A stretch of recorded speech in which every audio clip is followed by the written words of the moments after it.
Al Faruk TV. আসসালামু আলাইকুম ওয়া রাহমাতুল্লাহি ওয়া বারাকাতুহু। সুপ্রিয় দর্শক শ্রোতা, আল ফারুক টিভির পক্ষ থেকে আপনাদেরকে স্বাগতম।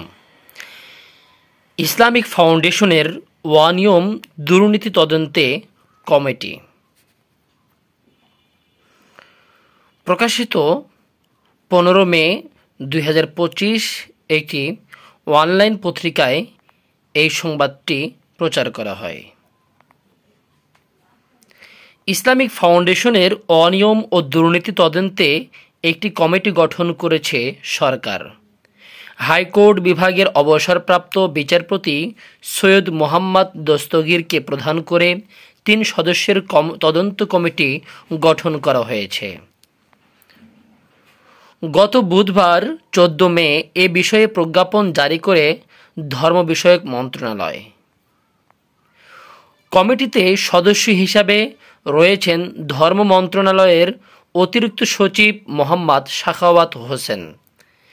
ইসলামিক ফাউন্ডেশনের সচিব কমিটিতে সদস্য সচিব হিসাবে দায়িত্ব পালন করবেন।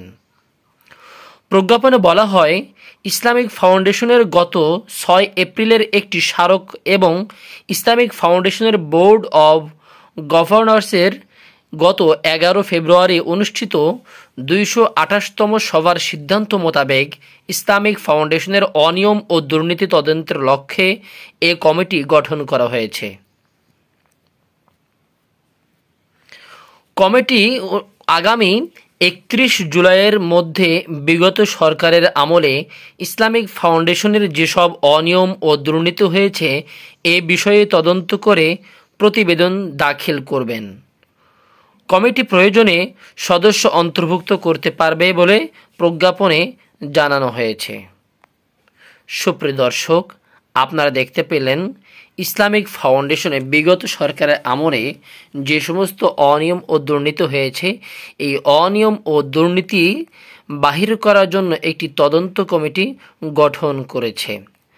তাই এই তদন্ত কমিটিতে বা এই তদন্তের ব্যাপারে আপনারা সকলেই সার্বিকভাবে সহযোগিতা করবেন।